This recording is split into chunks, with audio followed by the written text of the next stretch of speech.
Hello there, I'm Stacy and I'm a 37-year-old wife and mom. My husband Eric and I were hosting a family event at our home. Why? To welcome back none other than the infamous Uncle Isaac, my brother-in-law, after his 5-year stint in the slammer. Yeah, you heard that right, prison. The big house. But before you start judging him and our family, Isaac had been falsely imprisoned.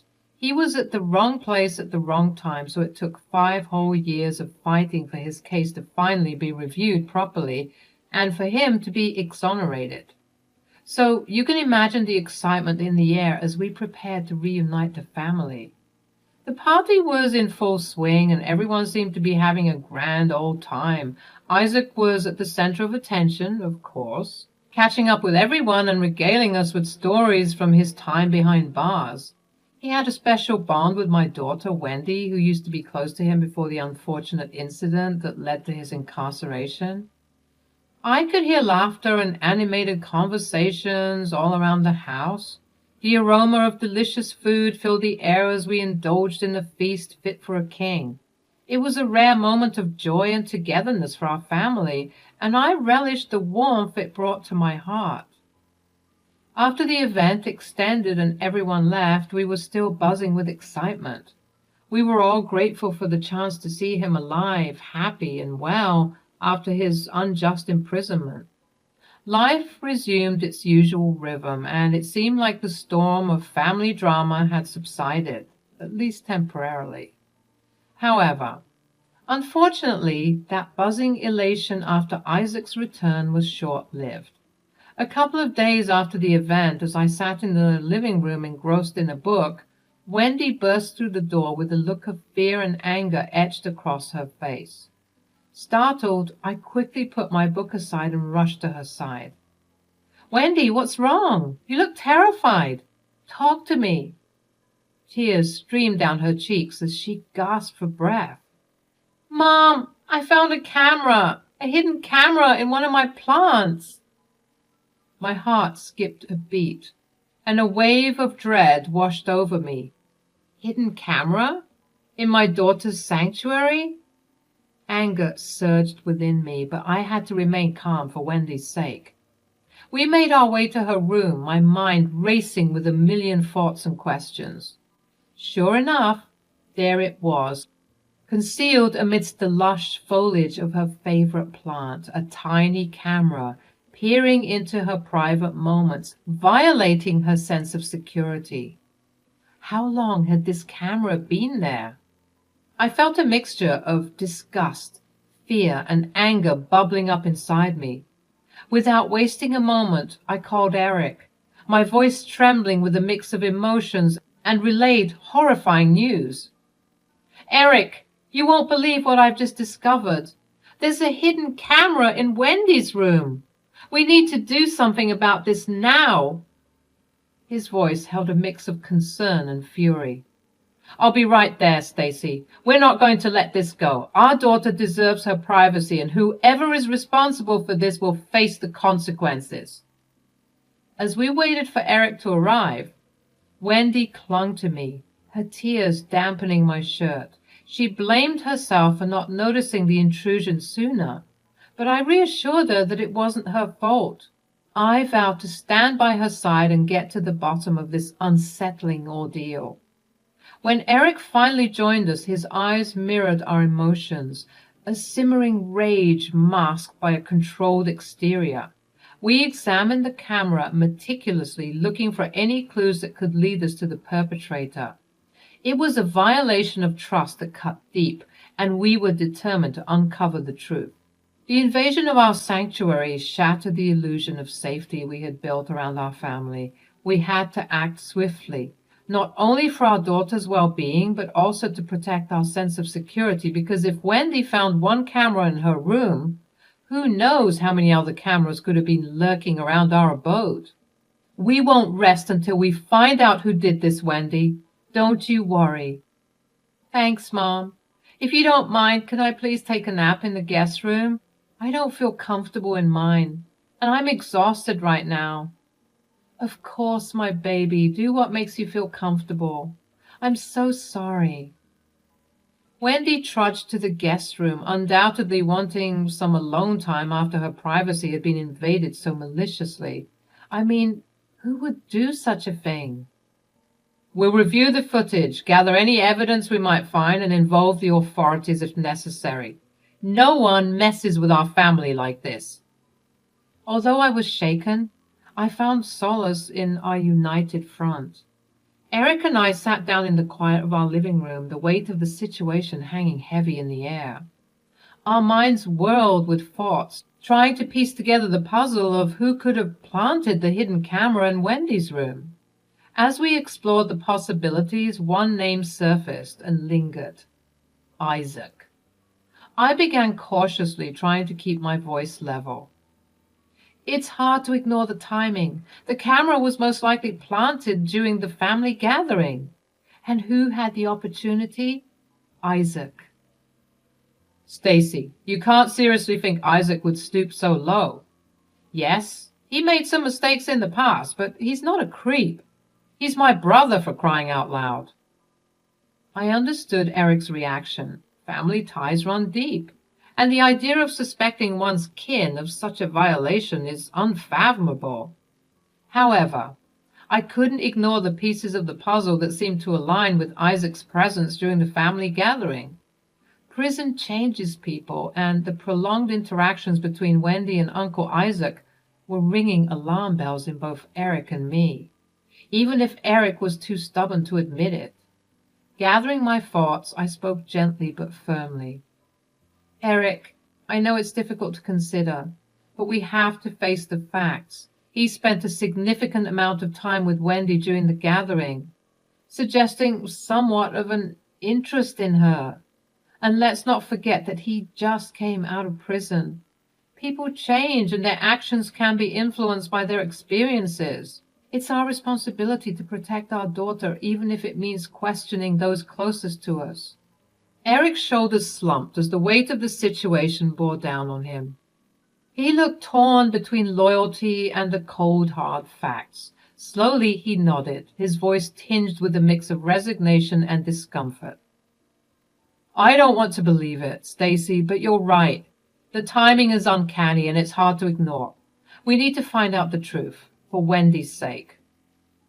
The thought of confronting Isaac about this betrayal gnawed at our conscience, but it had to be done.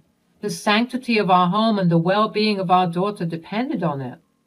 As we prepared ourselves for the difficult task ahead, we promised each other that we would approach this with caution and compassion.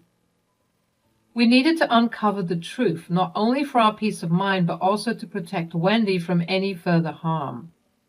Days turned into nights, and Eric remained torn between loyalty to his brother and the unsettling suspicion that hung in the air. The weight of the situation pressed upon us, straining our relationship with Isaac and casting a shadow over our family. As we navigated the treacherous waters of uncertainty, a plan began to form in my mind. A risky yet necessary plan to catch the culprit red-handed. I approached Eric with my idea, explaining that hosting another family gathering might be the key to uncovering the truth. Think about it, Eric. Whoever planted that camera would most likely seize any opportunity to retrieve it. This event, purely meant for family togetherness, presents the perfect chance for the culprit to strike again. Eric hesitated, his emotions still tangled in a web of conflicting loyalties. But as I laid out the logic and the urgency of our situation, he eventually agreed that we needed to exhaust all possibilities before involving the authorities. It was a difficult decision, but one we had to make to safeguard our family and restore our sense of security. I picked up the phone and dialed Tina's number, Isaac's wife. Hey, Tina. We were thinking of hosting another family get-together. Just wanted to see if you and Isaac would be available. Tina's response was almost too enthusiastic. She eagerly agreed, expressing her excitement for yet another family gathering. It struck me as a bit odd, considering she was normally the reserved type, but I pushed those thoughts aside, attributing her behavior to a genuine love for family bonding. With the plans set in motion, Eric and I busied ourselves with the preparations. Our home, once again, became a hub of anticipation and unease. Every nook and cranny was checked and rechecked for any signs of intrusion. We aimed to create an atmosphere of normalcy, hiding our true intentions beneath layers of hospitality and warmth. The stakes were high, and the fate of our family hung in the balance. As the day of the gathering approached, I couldn't help but feel a mix of anxiety and determination. We were walking a tightrope, unsure of what awaited us at the other end. But we were ready to face it head on to protect our daughter and ensure the sanctity of our home. The day of the gathering arrived, and the familiar faces of our family members filled our home once again. The air crackled with anticipation, but beneath the surface, tension simmered. Uncle Isaac, ever the charismatic figure, greeted everyone with his charm, but his warmth was met with icy reserve from both Eric and me. Our suspicions hung heavy between us, casting a somber shadow over the event. To ensure Wendy's safety and protect her from any potential harm, we made the difficult decision to keep her away from the gathering by sending her on a sleepover at one of her friends' places. We assured her that it was for the best, not revealing the true nature of our fears. With her absence, our focus sharpened, and we resolved to keep a vigilant eye on anyone venturing in the direction of Wendy's room. As the party swung into motion, laughter and conversation filled the air, camouflaging our underlying mission. Eric and I played the role of gracious hosts, all the while scanning the crowd for any signs of suspicious behavior. Our sleuth game was on point. The night progressed, the rhythm of music and dance providing a backdrop to our hidden agenda. Amidst the festivities, I couldn't help but notice Tina's peculiar movements. She frequently excused herself, disappearing into the bathroom with a sense of urgency. My instincts sharpened, and I couldn't shake off the nagging feeling that something was amiss.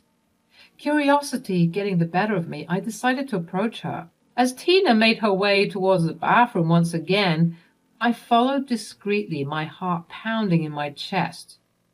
To my surprise, instead of entering the bathroom, she veered off into Wendy's room. Panic welled up inside me, and I knew I had to confront her to unearth the truth hidden within the depths of her actions. Stepping forward, I called out her name. My voice held a mix of accusation and concern, mirroring the conflicting emotions swirling within me. "Tina, what are you doing in Wendy's room?" Startled, Tina turned around. Her eyes darted around the room, searching for an escape, but there was nowhere to hide from the truth. The silence between us grew heavy, pregnant with unspoken accusations. "I asked you a question, Tina. What are you doing in my daughter's room?" Tina's composure cracked, and tears welled up in her eyes. Her voice trembled as she stated, "I was just looking for Wendy. I was surprised that she didn't join us for the festivities this time." "You were looking for her in her drawers?" Tina looked down to find her hands still firmly planted and frozen in the drawer that she was rummaging through. I can explain." "Save it."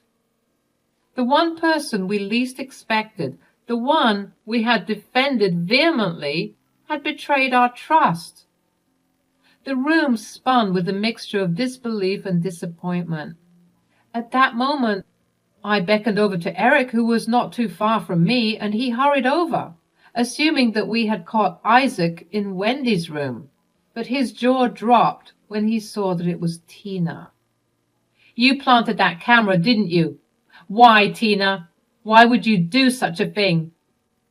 Eric wasted no time and called Isaac over to Wendy's room, his voice firm and commanding. Isaac, sensing the urgency in his brother's tone, hurriedly made his way to the room. Confusion etched on his face, he asked, "What's going on?"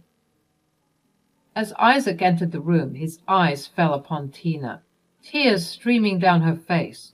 Before he could utter another word, Eric quietly closed the door behind us, shielding the rest of the party from the unfolding drama. I took a deep breath, her voice steady as she began to explain everything. I recounted the shocking discovery of the camera in Wendy's room, the hidden invasion of their privacy that had shattered their trust. Her words hung in the air, heavy with the weight of the truth. We organized this gathering, Isaac, to catch the person responsible for planting the camera. And, in all honesty, we suspected you initially. I'm so sorry, bro. I never should have doubted you. I just thought with prison and all. Stop. It was mainly me who accused you, Isaac. I'm so sorry. But after I caught Tina in here, I knew that you had nothing to do with it. Isaac's brows furrowed, his eyes flickering between Stacy, Eric, and Tina. Confusion lingered in his gaze. His mind tried to grasp the gravity of the situation. He turned to Tina, seeking answers.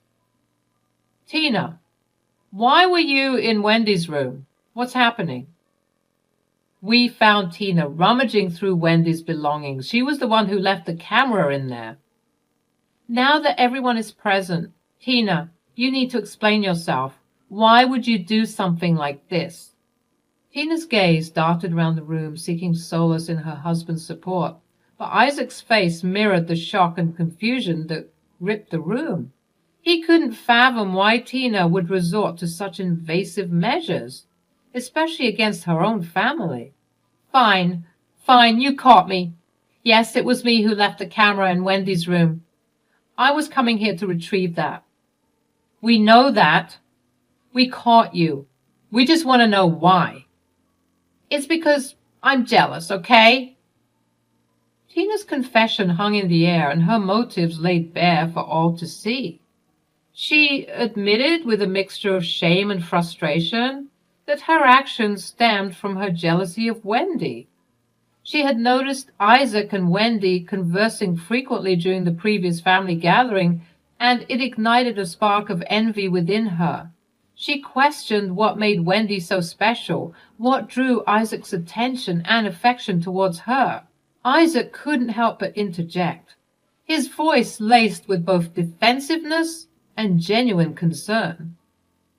Tina, you know I love Wendy, but not in a creepy way or anything like that. Being an uncle is important to me. I was simply checking up on Wendy, making sure she was doing well. It was out of love and family concern, nothing sinister or inappropriate. You know that. Oh yeah? Then why were you always praising Wendy, going on and on about how amazing she is and how well she's doing in school? It made me wonder what was so special about her. So you're acting crazy because I'm a proud uncle, Tina? Tell me, is there something wrong with being a proud uncle? I have every right to appreciate and support Wendy. It's not about favoritism or anything more than genuine love for my niece. I didn't think that you'd feel this way. Trying to navigate through the tumultuous emotions in the room, I directed my attention to Tina. I asked, Tina, what were you hoping to uncover by planting the camera? What did you expect to find exactly? I just wanted to see how Wendy lives her life, you know? Maybe if I could understand her better and emulate her actions, I could gain the same praise and attention from you, Isaac. I wanted to feel valued like her. You're a creep, Tina. Jealous of a teenager? How low can you sink? This is beyond messed up. So, after the awkward silence that could put a library to shame, Eric decided to pull the plug on the party. Good call, I must say. The last thing we needed was to keep a party going after discovering Tina's true nature. The resident creep of the year. With the room now cleared of all the relatives, it was just Eric and me left to grapple with the aftermath of Tina's little escapade. Let me tell you, it wasn't a pretty sight. I let loose on Tina, unleashing a verbal barrage that could make a sailor blush.